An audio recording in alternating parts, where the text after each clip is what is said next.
Okay, so this is an interview with Professor Alan Macfarlane, who is a professor of anthropology at Cambridge and has taught in the department for over 3 decades and has written on a range of subjects spanning history and anthropology, whose interests lie in the origins of capitalism, the modern world, in witchcraft, love and marriage in England, in demography and social transition, in individualism, as well as things like the history of tea and glass. And he's worked in Nepal among the Gurungs, and Japan, England and China. So far so good. Yeah. So first of all I wanted to ask you a little bit about your background and where you grew up and your schooling. Well, I was born in Shillong in Assam in 1941 during the war, near the frontier where the Japanese were coming into Burma. My father was a tea planter. He was a Scottish young man who went out to India to work as an engineer on a tea estate, and then met and married my mother, who was quite young and come from an entirely different English background. And they were there just before the beginning of the war. So I was born and brought up the first 5 years or so on a tea estate in Assam. This has influenced me enormously because although my mother tells me I didn't really remember anything about those 5 years, I went back a couple of times, and photographs and conversations and spears on the wall and things somehow filled me with the idea that I wanted to go back to study the tribal people, the Nagas and the other tribal groups who were living around the valley, the tea valley where I was brought up. So although I'd never heard of anthropology, I had heard of one quite well-known anthropologist, Verria Elwin, who had worked in that area and who my mother knew. And so I always had this yearning to go back to India, whether it was as a missionary or a doctor or something, to do something useful, because I'd been very deeply traumatized by seeing Calcutta as a young boy, the horrors of Calcutta. So that's where I started, and then I came back to England, to Oxford in 1947, very, very cold winter, and suddenly was propelled out of that, to my memory, warm and cosy and tribal world, into British education and British individualism. So in some ways the whole of my life has really been trying to work out these two worlds, the tribal world of my infancy and the growing world of British boarding education. I was sent away to preparatory school when I was about 8, to the Dragon School in North Oxford. My parents went off as usual for 2.5 years at a time, so I was left to my own devices and looked after by my grandparents, who were very kind and good, but I was very lonely. A kind of indicative story was that the school matron in my 3rd year offered me 2 shillings and 6pence, which was a lot of money in those days, if she ever saw me smile. For 2.5 years I hadn't smiled. I don't think she ever had to pay me. But gradually I got to enjoy the Dragon, and then left that, as one does. Not good at anything in particular. I was quite good at games, but otherwise I was not intellectually at all gifted.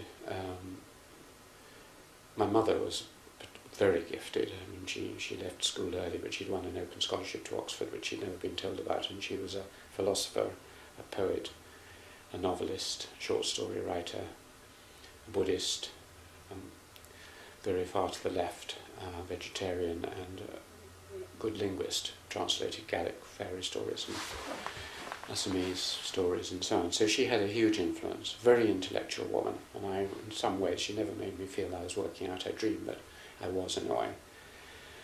Anyway, so I went onto one of these really, really tough boarding schools. The motto of the school was a hard nurse of men, Dura Virum Utrix, such as boarding school in Yorkshire, where you kill baths and up the mountain before breakfast kind of school, where again I was miserable for a year or two, and then gradually again came to quite enjoy it.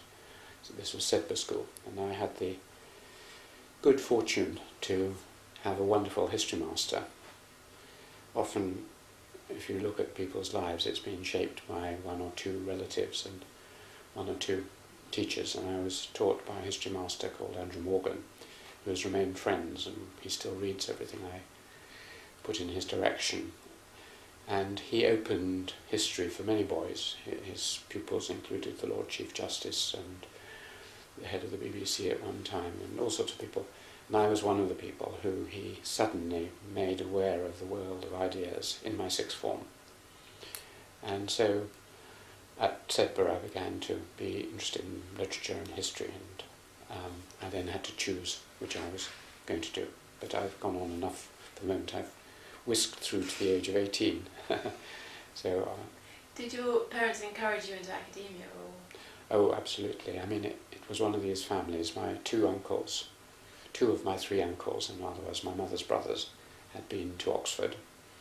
My mother's middle brother had been to Queen's College, and from this school, I just tramped along in their footsteps. That is to say, I went to the same boarding school, the same house. They then went on to Oxford. I then went on to Oxford, the same college as my, in a sense, my older brother, as I looked at him. He was only 7 years older than me, but he was actually my uncle. Very kind man who was a pretty good scholar. He was a fellow of All Souls. Later on, he was member of Parliament for Cambridge, Conservative MP, but died young. And he was a very well-known biographer and historian, Robert Rhodes James. So I always was vying with him a bit, and I always assumed that I would do what they did, which was to go on to university. I now realise that in a way, for that kind of middle-class family, Oxford and Cambridge threw a kind of backward shadow from the age of about 5 or 6. I was being groomed to come to Oxbridge. I didn't realise it, of course, but that's what was happening. My teachers were from Oxford, going to North Oxford School and a boarding school. So basically, what else could I do, as long as I managed to get in, which was a close shave, but still. But you didn't study anthropology at first, did you? No, I went to Oxford. I'd never heard of anthropology, so I went to study what my uncle had studied, of course, which was both of them, which was history. And so I went to Worcester College and studied history, where again I was very fortunate to have excellent teachers, possibly the best historian of Anglo-Saxon early medieval history of that generation, certainly. He was the best, James Campbell, and a very good 19th century historian, Harry Pitt, and some other excellent. Oxford history was the best in the world at that time. And I loved it and worked hard, and again I wasn't particularly outstanding, and I got interviewed for a first, but I didn't get a first, but I was happy and enjoyed Oxford enormously. But I had never heard of anthropology. So when I came to finish my undergraduate degree, I was thinking that if I got a state scholarship, which I would need, what would I do? I'd been quite excited by the heavy emphasis on political and administrative history that was still current in Oxford. The new social history was just beginning to emerge. The influence of R.H. Tawney and Hobsbawm and Christopher Hill and other historians were just opening out history to social history and economic, and Montalité, the French influence, and so on. So I knew what I didn't really want to do, which was that kind of administrative political history, but I didn't know what I did do. So when I did get a scholarship, I went to see the leading Marxist historian, Christopher Hill, and he said, "What would you like to study?" And after a bit of hesitation about education, I said, "Well, myth, witchcraft, or sex." And he said, "Well, my pupil Keith Thomas is an expert on all those things in the 17th century," he added. "Go and see him." And that was really the biggest break I had, I think, intellectually, because Keith Thomas is undoubtedly one of the foremost social historians of the 20th century. I was his first pupil, his only pupil for about 2 years, and I had this fantastic fortune of going to a young man who was only about 7 years older than me, prize fellow at All Souls, immense energy, brilliant. Everyone knows he's brilliant. I mean, he ended up as president of the British Academy, Master of Oxford College, Head of Oxford University Press, a knight, everything. And he was writing his great book, Religion and the Decline of Magic. And he said, well, why don't you study witchcraft out of that ensemble? So I was writing my little DPhil alongside this great scholar writing his great book. And I was his only pupil. So I was just, I was almost scorched by this. I mean, if I'd been less tough, I would have withered under it, but instead he encouraged me and has supported me all my life. So I had this wonderful fortune. And after about a term with him, he said, have you heard of anthropology? And he'd just written a very famous article called History and Anthropology, which was published in Past and Present in 1964, in which he showed to historians the value of anthropology. So I read it, and he said, well, if you're going to study witchcraft, you obviously got to study anthropology. Go along to the anthropology lectures. And at that time, it was the great generation, the end of the great generation of Oxford anthropology. Evans Pritchard was just coming to his peak, and then over Godfrey Leonhardt, John Beattie, Rodney Needham. They were all there, and so I went to all their lectures, and I fell in love with anthropology, as one does. I suddenly realised this is what I wanted to do and be. And I had a kind of crisis of confidence in the middle of my DPhil. I went to see Evans Pritchard and Christopher Hill and said, look, I know I want to be an anthropologist. Should I switch into anthropology? And they both sensibly said, no, finish your DPhil and then do what you want to do. Ended up, those were my 2 DPhil examiners, so they saw the final product. But I just realised that anthropology, as you probably know, anthropology is not a subject, it's not a topic. I tell my students that, as Levi-Strauss put it, there are 3 true vocations, that is callings, that is religious, almost religious callings, mathematics, music, anthropology. And you don't study anthropology, you are an anthropologist. It's a way of life, and it's not just something you do from 9 to 5 as you do history or English literature or something like that. You are 24 hours an anthropologist. Well, I've never been quite that because I'm still a bit of a historian, but I found it enormously important also religiously, because the moment I started reading it, and even before, I began to doubt my rather evangelical Christian upbringing, which I'd had. One of my uncles is quite an evangelical Christian, and so I'd been to boys' boarding camps with Christian, sort of fairly evangelical Christians. But I began to question this and wonder whether God really intended to cast 3/4 of humankind into outer darkness because they'd never heard of him. And none of the Christians I talked to could quite explain what his intention was in creating such a situation. So I lost my formal faith, but in anthropology I found an alternative framework which explains much of what goes on in the world without having to induce God. So I then started and did a DPhil on the study of 17th century witchcraft, 16th, 17th century witchcraft, which was wonderful because there was a simultaneous revolution going on in the documentation and sources. This is the period when all the record offices in England were being reorganised, and so all the past documents of English history, which had hitherto been unavailable, were being put into record offices and in the public record office. So I had a whole new set of sources. I had a whole new social framework coming in from sociology, anthropology, and Marxist history. So it was a wonderful time to be a student, and one could really feel that one was achieving something that no one had ever done before, which was the case in my DPhil. And that takes me to the end of my DPhil.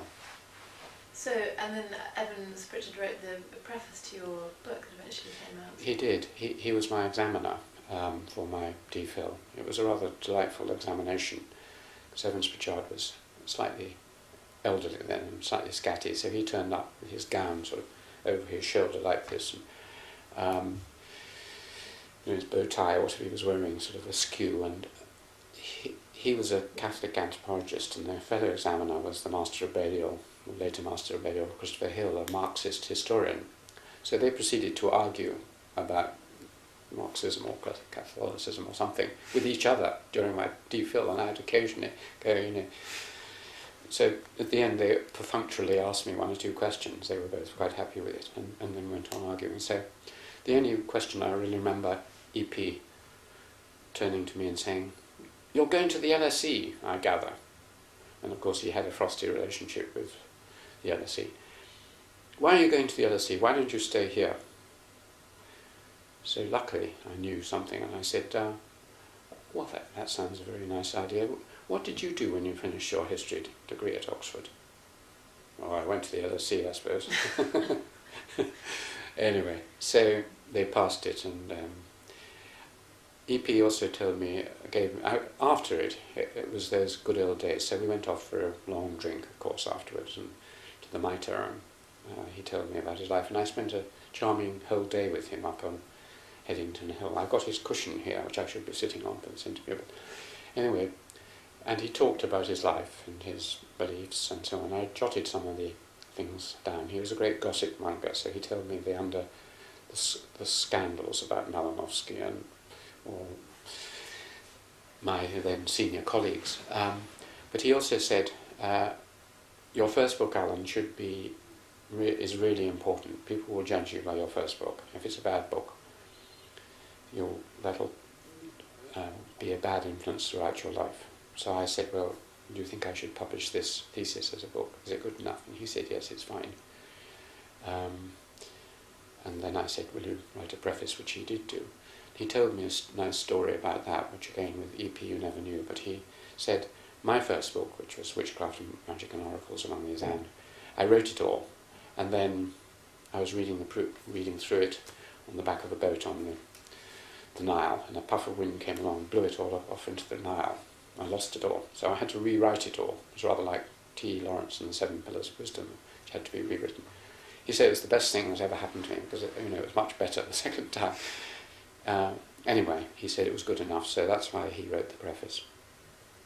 So how did you become interested in Nepal and in the Gurungs? What happened after that? Well, I went to the LSE, did it, because I knew that I wouldn't be taken seriously as an anthropologist unless I trained. So I did at that time it was a 2-year master's course at the LSE. My great fortune was that in each generation, and this is what's made me interested in the history of anthropology, I met the top people at the different parts of the British anthropological establishment. So at Oxford, I've told you who I met. At the LSE, it was the last 2 or 3 years of the great generation of the LSE. That's to say, Raymond Firth was still running the Malinowski seminar, and I gave the goodbye speech to Firth at the Malinowski seminar. Anthony Forge was there, Robin Fox was there, Lucy Mayer was there, and I helped her with the proofs of her witchcraft book. Of course, James Woodburn was a younger person there, Maurice Friedman was there, and other people were hovering around. Mary Douglas was in London, was at University College London, and Ian Lewis and Darrell Ford and so on. So London was and some of the older people were there too. So London was a wonderful place, and it was just when structuralism was coming in. I was there the year that Mary Douglas's Purity and Danger was published, and some of Leach's work and some of the big ASA meetings. So anthropology was in a great ferment. And the LSE for 2 years with some very good, all my contemporaries, nearly all of them went on to be distinguished anthropologists, Andrew Turton, David Turton, Peter Loisos, David Seddon, and so on. So I was with a very good group of people who'd all done some other degree as an undergraduate degree and were converting into anthropology for 2 years. So although I didn't enjoy living in London as much as living in Oxford, it was a very exciting time. And I also went to some wonderful courses in demography, sociology, political science. Ronald Dorr, I first got to know someone who influenced my life a lot later, Ernest Gellner, and I went to. But when it came to the end of my 2 years, I thought I'd intended to go back, as I mentioned, to Assam. Now, I wanted to go back to the area where I was born, which is Shillong. And the people who live there are some famous matrilineal people, the Khasis and the Garos. So I wanted to go back and study their kinship systems. There was a book by Robin Sperling, but there was a lot to do still. So I tried to go back to the northeast frontier. But a big war had broken out a few years before between the Naga resistance movement and other resistance movements against the Indian government. And so when I went to see obviously there was no one at the LSE who was particularly knowledgeable about northeast frontier India, but the person who was the world expert was head of the department at SOAS, the Baron Christoph von Führer-Heimendorf. So I won a London Cornell scholarship and was sent to Christoph, which was another great bit of fortune. One of the people I didn't mention at the LSE was Isaac Shapiro. I was his last student, I think. And he was an interesting man, but obviously he knew nothing about the area I was thinking of going to. And I went to see Christoph, and I have an enormous admiration for Führer-Heimendorf. He's not well known now, but to my mind he's the greatest ethnographer of the 20th century, both in scan and in depth. I mean, he did the detailed ethnography of 15 different societies and 3 different civilizations, effectively. And he was also the greatest 20th century anthropological or ethnographic filmmaker. Wonderful ethnographer, very charming, very sweet, very supportive. He didn't add enormously to the intellectual content of my rather demographic thesis, but he arranged everything. He was patron, and he'd built up the SOAS to be the biggest department of anthropology in the country. He was a good administrator and organizer, and someone who loved India. So he tried to get me into Nagaland and failed. So I said, what shall I do? And he said, well, you'd better go to Nepal. I said, where's that? And he took out a map, and he said, well, it's this strip above India. I said, where? And he said, well, I've travelled quite a bit. He was the first Western anthropologist, I think, into Nepal. I've been through much of Nepal, and there's people called the Gurung who have been studied by a young Frenchman, Bernard Pignet, but he tragically died a couple of years ago. And he's written one good book in French, but there's lots more to be done there. I've been there. Why don't you go there? So I said, well, can you stick a pin in the map? And he stuck a pin in a place called Siklis. He said, go there. So that's what I did. And what year was this? 1968. And what was your first fieldwork like then? When you... It's quite important to tell students that they may not enjoy their fieldwork, and it may not be anything to do with them, and it may not be anything to do with the people they work with, but there may be structural reasons why. I didn't. I sort of enjoyed some of it, and reading now back through my notes and letters, I see I wasn't as unhappy as I sometimes remember myself as being. But I do remember every day, after about the first 2 months, walking to the end of the village and putting a stone down to show that I'd managed to get through another day, and counting on my calendar the passing of time. Now this was not anything to do with... are we all right for time? This was nothing to do with the people, who are absolutely wonderful. The Gurungs are lovely people, and they're my second life. I go back every year. I've been back 17 times. I've been adopted into Gurung families. I feel closer to them than to almost anyone except my closest kin. They're absolutely wonderful people to work with, and they were utterly delightful and charming and welcoming. So it wasn't them. It wasn't the place, because of course it's one of the most beautiful places in the world. It just nestled below Annapurna Fall. Fantastic views, lovely climate. So what was it? Well, I sort of try and explain it in a film I put onto my website about fieldwork a little bit. It's the things that you sometimes aren't told about it. It's things like loneliness. I went with my wife, and she was very supportive, but she wasn't an anthropologist.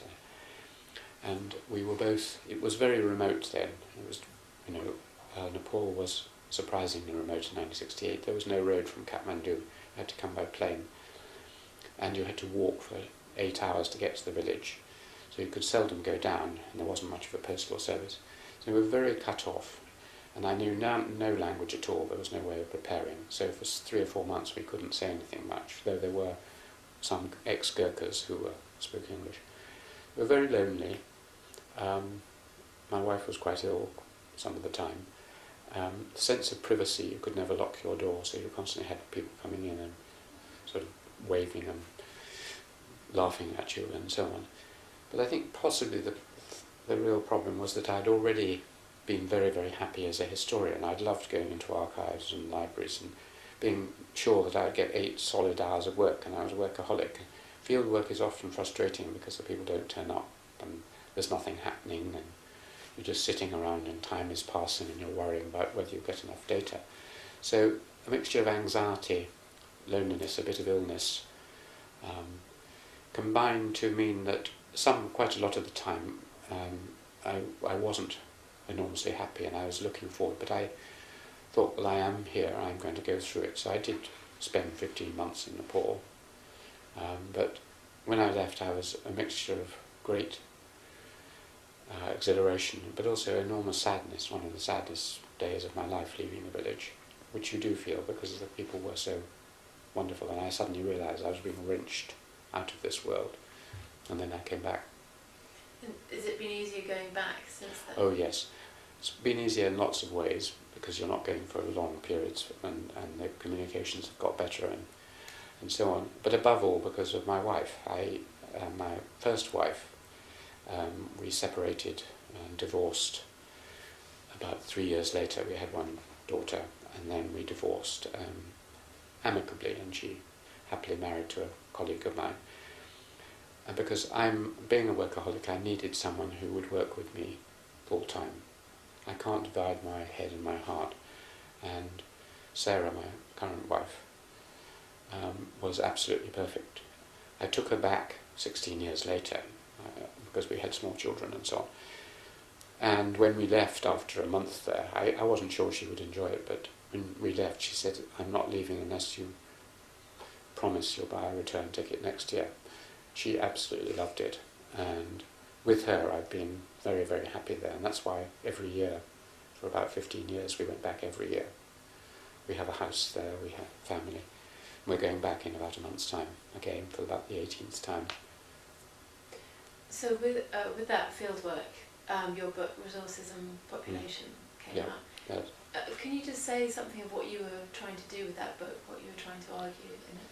Well, this was the time when the world was very worried about population growth. It was quite clear, as it still is, that the major problem, one of the 2 main problems in the world, is overpopulation. The other is ecological, well, the third is war. And so I was very influenced by Malthus and by the fear that the world was overpopulating. So I decided, and this is something I studied at the LSE, and I had gone to demography classes and so on. And it was also important in history at that time. Population history was one of the most important fields in social history. So I went out there to test the Malthusian theories about the relation between population and resources. This is a mountainous area where there's grave fears of deforestation and soil erosion and so on, and I wanted to see what effect the growing population in this area would have on the ecology. It was before ecology became so fashionable. So it's probably the most intense statistical demographic studies of what the history of a small village in a very precarious ecological zone.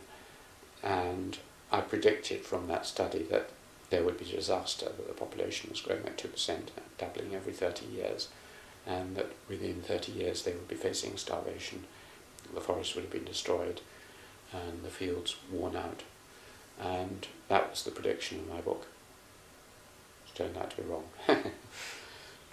So, but I mean, did your experience in Nepal, because you've talked about these issues and the kind of conditions of the Industrial Revolution in other parts of the world, how does your experience in Nepal, did it influence your later work in other areas? Enormously. One of the purposes of doing this was I still thought of myself as possibly as a historian. I'm going to be a historian, but I'd always felt it was very difficult as a historian to know what it must feel like, or even how one would think. One was in a pre-industrial world. One is faced with the slog of agriculture and the insecurities of life, of illness and other things in that kind of world, a world where people still believed in witches and spirits and so on. I thought that just reading about them in documents, there's always a sense, as great historians like Collingwood and others have pointed out, how can we get inside the minds of people who are so very different from us in their daily experiences. So one of the reasons I went to Nepal was to actually, in a sense, I'd already started studying English villages, was to go back into an English village, but somewhere else, and see what it's like to have to carry everything on your back, or watch a lot of your children dying, or whatever it is. And that experience, although it is very different from English history, has been the subtext for much of my subsequent work. Whenever I write a book, one of the background models, the way it works is that when de Tocqueville, who is one of my heroes, wrote his great book on American democracy, Democracy in America, he says, although in these pages France hardly ever appears, there is not 1 hour when, in my thoughts, France was not there. In other words, he used France as a backdrop against which he studied America, and that's what makes it one of the reasons it's such a great book. Nepal is the backdrop. I explain this in the preface to a later book, The Savage Wars of Peace. Nepal and the conditions there is the backdrop to understand my understanding of Japan, England, and so on. If I hadn't had that experience, I couldn't have pursued what I did pursue, either in England or Japan or in China. So it had an indelible consequence for me. But curiously enough, it hasn't led to much more writing. I don't know, I've written some articles, but only one book on Nepal. But it's good, as the anthropologists say, it's good to think with. So, is there anything that you can say about the relationship then, say in Nepal or elsewhere, between these social, economic and political changes and demography? Which is it that comes first, or which is it that's affecting the other the most? Is it the population change leading to socio-economic changes, or the other way around? Unfortunately, it's a circular matter. Certainly, the Malthusian theory is that the order is really technology, and society creates high fertility rates through new technologies or social practices like early marriage and so on. That creates population rise, and then that leads to war, famine and disease and so on. The alternative theory at that time, which I balanced the two theories against each other, was Esther Boserop's famous theories about the conditions of agricultural growth, which was, she turned Malthus upside down and she said that, in fact, population is a driving force. The population grows, and that forces people into settled agriculture or into more intensive farming or whatever. So technological changes arise out of the need for people to feed themselves as population builds up. And her rather optimistic view was that we will usually find a technological solution to overpopulation.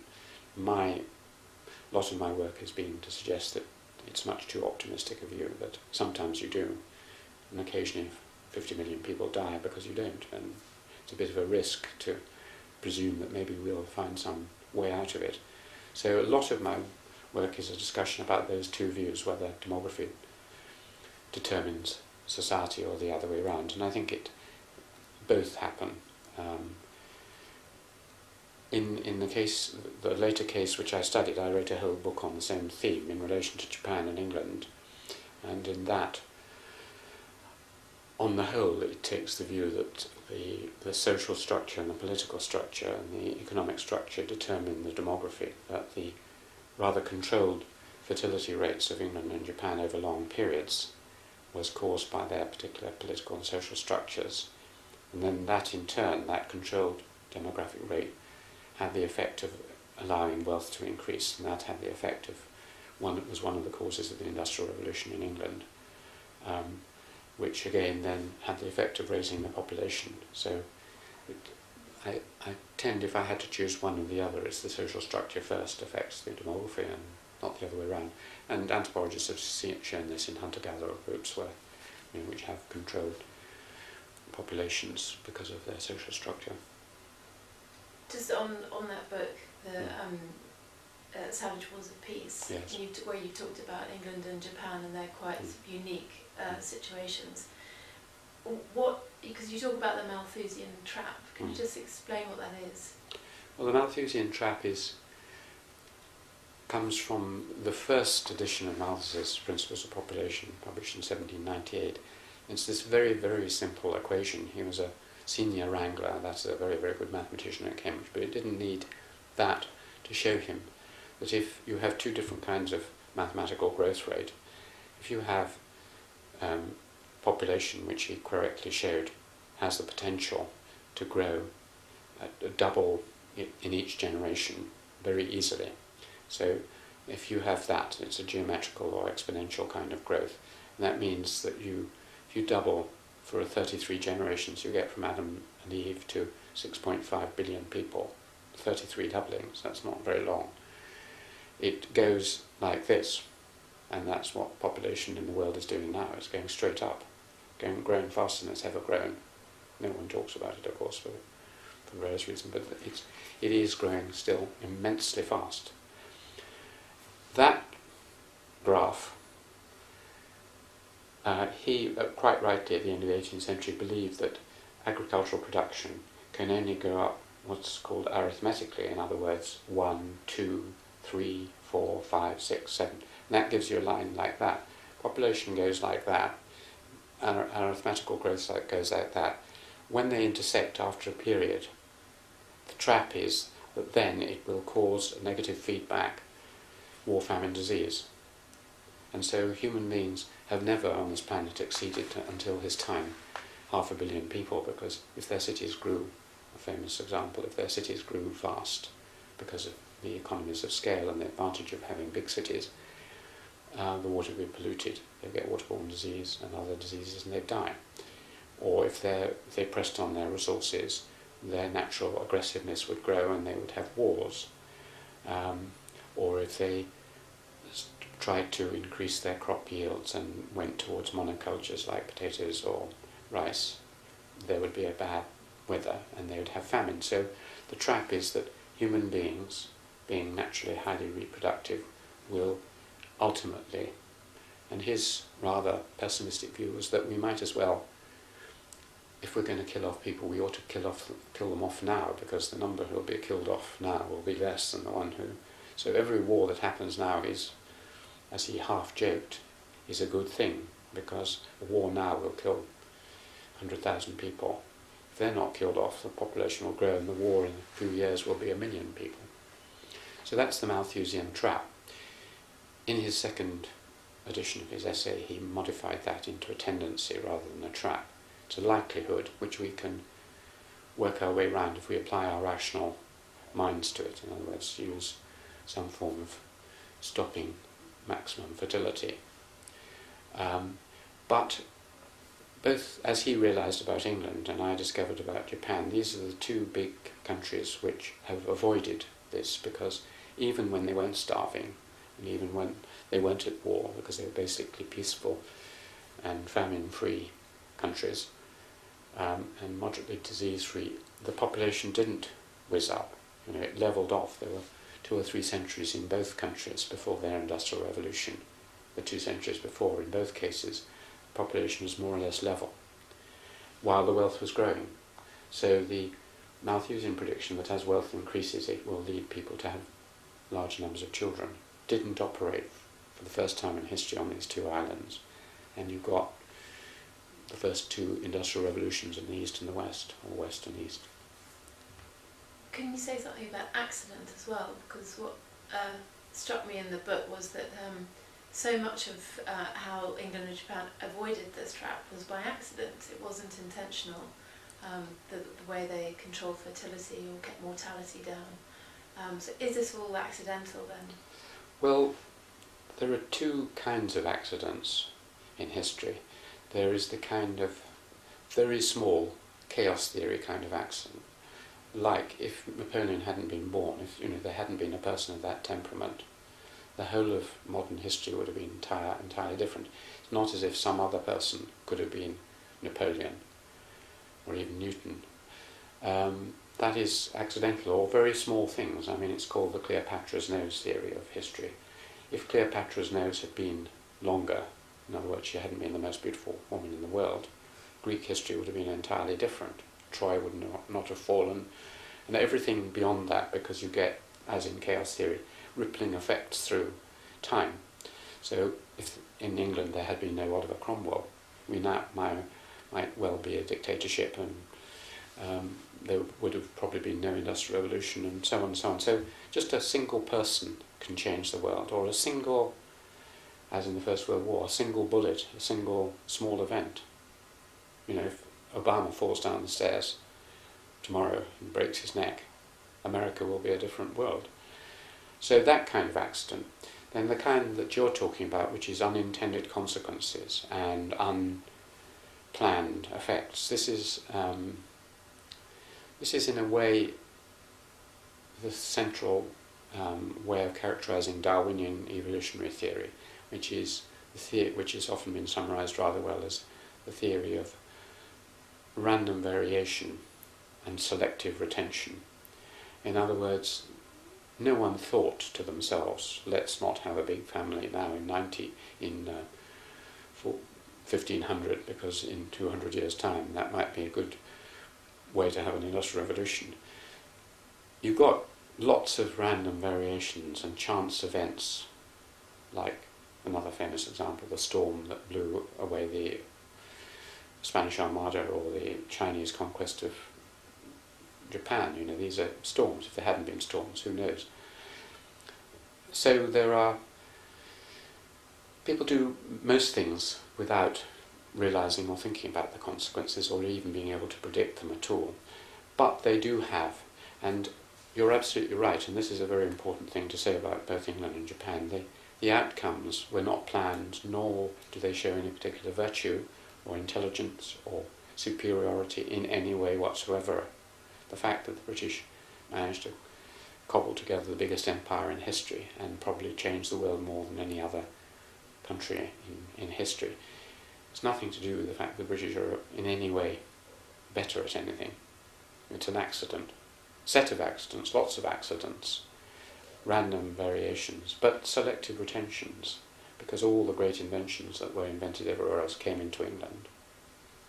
And then we selectively retained them, put them into a new mixture, and made the modern world. Just if I could ask you briefly about the modern world and your interest in individualism, and your perspectives on East and West. I wondered if you have your interaction with people like Louis Dumont, who saw the East and West having very different ideas about, well, the individualist West and then the more kind of holistic totalitarian ideologies of say India, and what your position on that is. Well, at a gross level, Dumont, I mean, Homo Hierarchicus influenced me a lot, and it's a great book in certain respects. But rereading it, I'm not really an expert on Indian caste, so the middle parts of it don't interest me, and I don't know quite how good that bit's it. The bits that I later discovered I was really excited about was the preface and the conclusion, and these are both entirely from de Tocqueville. I mean, I think Dumont's greatness comes from de Tocqueville, and de Tocqueville is one of the greatest thinkers ever, and Louis Dumont is a minor disciple. And nearly everything that's valuable about the contrast is there in de Tocqueville. Obviously, it's grossly right that, as all anthropologists know, that holistic societies, that is the one where the group comes before the individual rather than the individual before the group. And you have hierarchy in Dumont's sense, that is that no part has any meaning in itself, that hand means nothing without the arm, and that's how the caste system. Nearly 90% of human societies are like that. Japan's like that, China was like that, India was like that, all the tribal societies I've read about are like that. And that does, the great thing about Dumont and Tocqueville is it sets up the normal state of things as that. Then the West is, not all the West, and in different degrees is different, because a system has developed where the individual becomes the constituent the most important element in the system, and society and everything is conceived of as a set of individuals with internal rights and dispositions and duties and so on. That is very odd. I mean, Dumont's grasp of, I shouldn't be too rude, but he doesn't know much about Western history, and so his historical accounts of when individualism developed in Homo equalis, from Manuel to Marx, is mostly wrong. He doesn't actually even seem to understand Marx, because he gets Marx upside down. He thinks that Marx thought the original individual was dominant. At the beginning there was individualism. And this is what he says about Marx, and the whole point of Marx is that it's the other way around, that we are herd animals. We were interlinked with our environment, with each other, and capitalism alienates us and separates us and makes us individuals. So Homo equalis is a rather unsatisfactory book. But generally, this is one of the great contrasts, and makes what has happened in the West and now is spreading everywhere historically peculiar. And it was one of my central themes in my work was to try and find out how it happened, when it happened, and what its influences were. And in a way it's coming back to my childhood. I mean, I was taken out of what might be thought of as a holistic kind of childhood in India and became an individual in British boarding schools. Why? That's the question. So can other countries, developing countries, learn, how much can they learn or from the model of English or Japanese development?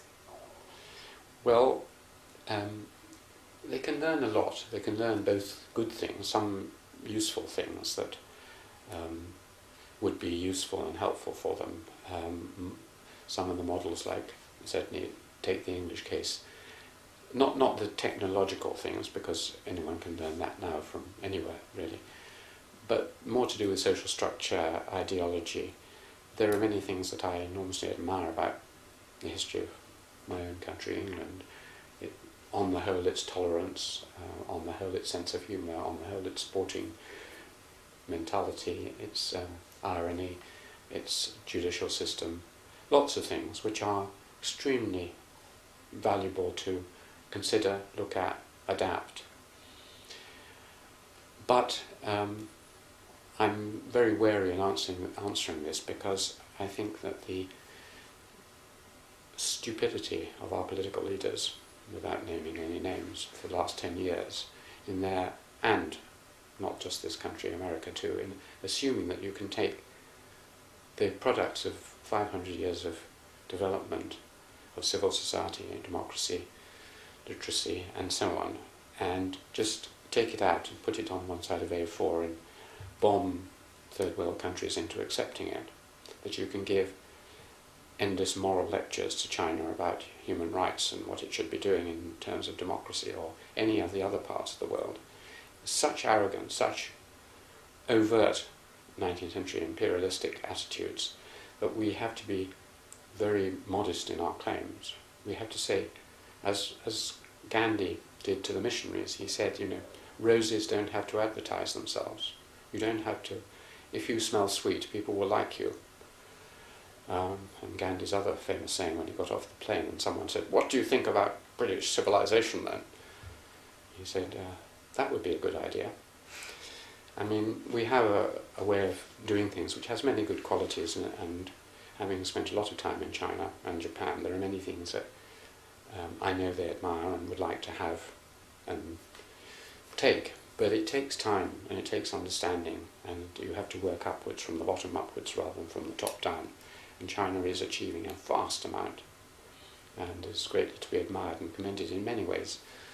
So, yes, they should learn, and many Chinese are coming over here to see what is good about our society, and if they feel it's helpful and useful, they will copy it, but we shouldn't force them. Over your career, who do you think has influenced you most, or which ideas have influenced you most? Well, I've always felt that there's a a saying of the famous, I think it's the famous historian Acton in Cambridge, who said, "Study problems and not periods." And Marc Bloch, who's one of the great influences on my life, a French social historian, said, "The good historian is like the giant in the fairy tale. Wherever he smells human blood, there he knows his quarry is." I've always felt you should study problems, and therefore you should use theories, methods, ideas from whatever discipline and from whatever great thinker helps you at that time. Your problems and ideas change over time. So I keep behind my desk in my workplace in the Fens my 12 favourite authors, and they include F.W. Maitland, Alexis de Tocqueville, Adam Smith, Sir Henry Maine, and so on. They're Max Weber. These great social theorists have had a huge influence, but as I mentioned, also some of my teachers like Keith Thomas and Vera Heimendorf and others.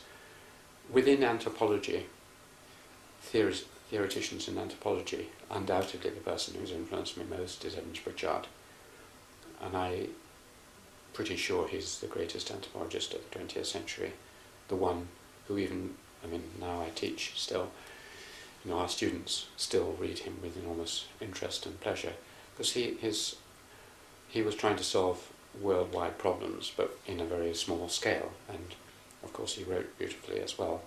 So but also some of the great American anthropologists like Ralph Linton, Kroeber and others, because they combine history, Robert Lowy and so on.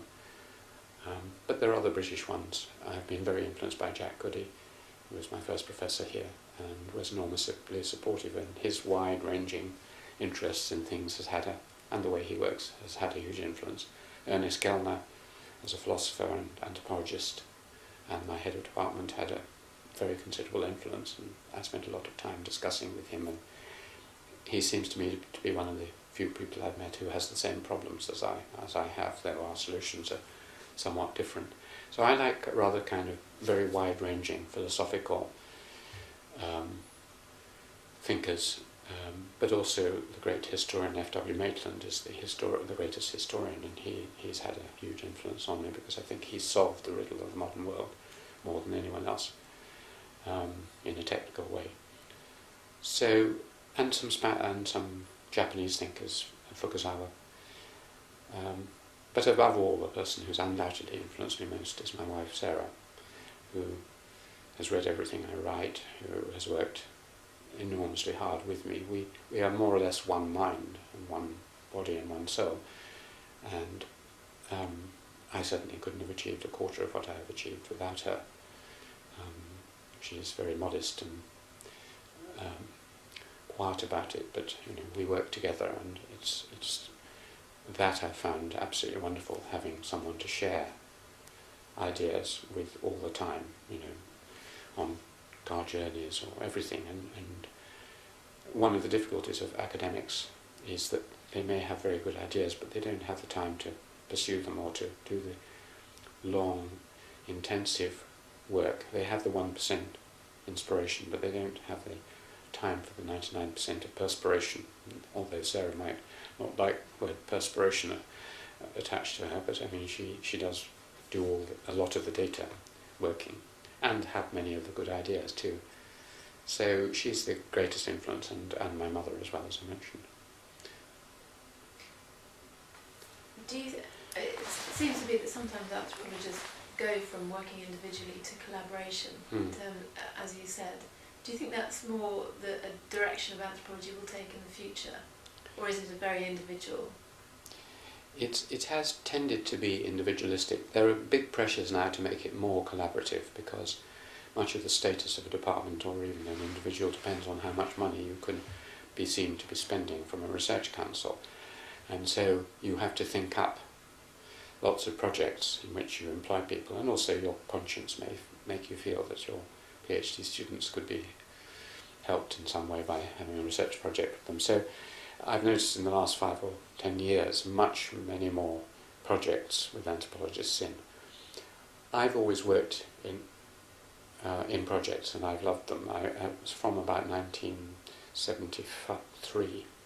I've run about 6 big research projects. One was the longest that the Economic and Social Research Council have ever had, which was about 12 years, on the history of an English village, and then I did one on the Nagas, and I've done others.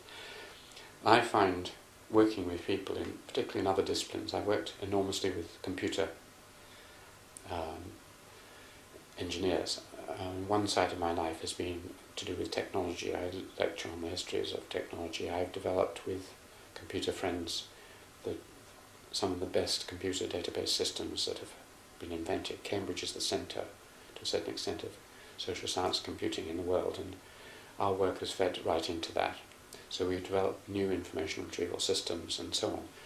And because of the way Cambridge works, it's possible to do that. You can just work for 15 years with a colleague who lives on the same staircase and who's a lecturer in mathematical science and a computer expert, and you see him at lunch and you discuss, and he gives you his students to work with you and so on. And that's been something which has been absolutely wonderful. So I've worked with people in other apparently disparate disciplines and run mini projects. I think a project with about 3 or 4 people, my wife Sarah, myself, 2 or 3 others, focused on something, lasting 4 or 5 years, not getting institutionalised, to solve a particular problem.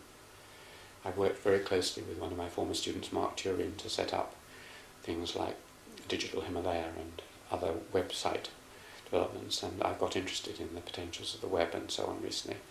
So working with people is one of the most rewarding things. If it works well, 1 + 1 = 3, not 2. And future directions for anthropology, do you have any thoughts on that? Where I it is do. going, where it should be going?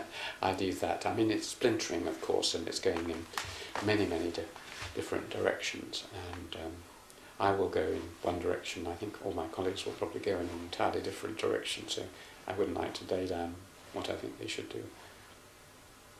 Okay. Thank you very much indeed.